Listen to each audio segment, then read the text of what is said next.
خذ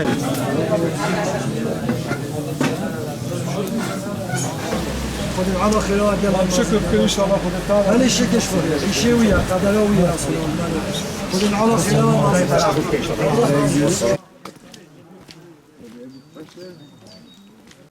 شكرا لكم خذ تعالى في بركي بحق انسان بهزارة مملكت كي جوار دعاتكم صاريه قنجير شو جبو خدمت انسان جبو منفعت انسان شو امیدوارم که خدا تعالی وقت فاده شهیده داریم çünkü Peygamber Aleyhisselatü Vesselam diyor insan anca insanın eve koş insanlar kancı bker.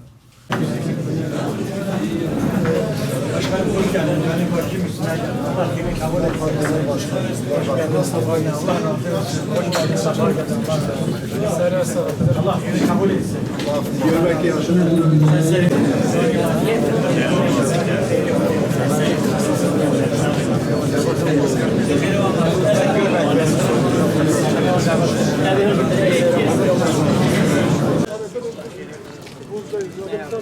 Allah razı olsun. Allah razı olsun. Allah razı olsun. Teşekkür ederim. Hadi talca razı. Hadi sarıyeten de hamle Allah razı olsun Sayın Başkanım.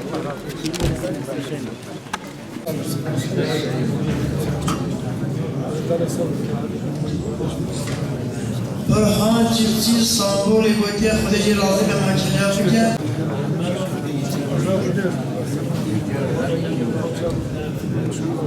من رفض وكالاتيه لله ولرسوله محمد والروح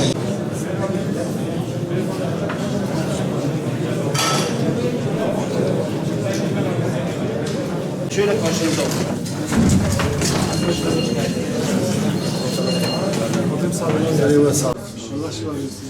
Hoş geldiniz. Hoş geldiniz.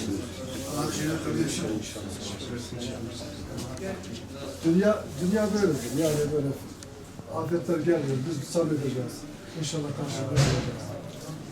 Bu tür afetler belki bizim çok güzel değerlerimizi götürüyor ama bize bazı dersler de veriyor. İnşallah Rabbim bizi o dersleri aralardan etsin inşallah. En azından bu birlik beraberlik insanların bu dayanışmasını görüyor. Rabbim faizi kabul etsin. Siz ilk ekipten mi doğmuşlar mı? İkinci ekip. Ne güzel yani Rabbim herkese nasip etsin. İnsanlara hizmet etmek için böyle bir musibetle karşı karşıya geldik.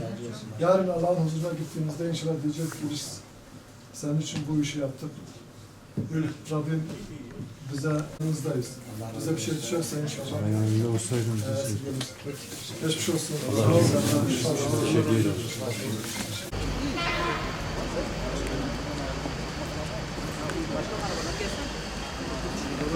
Medeniyetler büyük felaketlerde verecekleri tepkiyle daha çok anılırlar. Biz hem Elazığ depreminde hem bu Çığ faciasında gördük ki elhamdülillah bizim medeniyetimiz gerçekten köklü bir medeniyettir. Olayın ilk anından itibaren insanlarımız kendi canını riske atarak bir can kurtarmak için can havliyle olay yerine gittiler. Bugün biz bir canı kar altından kurtarayım diye koşan yüzlerce insandan 41 tanesinin kar altında kalıp can vermesine şahit olduk. Rabbim onların çektiklerini kendilerine kefaret kılsın. Bu bizim medeniyetimizin büyüklüğünü gösterir. Kürdüyle, Türküyle, Arabıyla hiçbir milliyet ve grup ayrımı yapmadan bir musibet anında herkes o musibetzedelere, afetzedelere yardım etmek için koşar bir medeniyetimiz var, bir milletimiz var. Bu bizim için belki bir teselli kaynağıdır.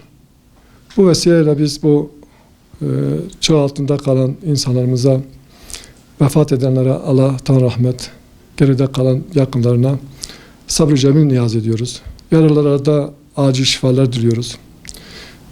Gördüğümüz kadarıyla 2 kişi dışında fazla bir yaralı kalmamış. Diğerleri evlerine dönmüşler. Rabbim acil şifalar versin. Biz bugün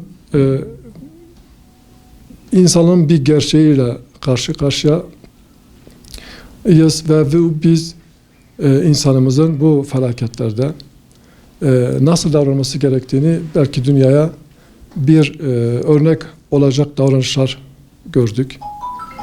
Ama gönül isterdi ki böyle bir olaydan sonra can kaybımız olmasın.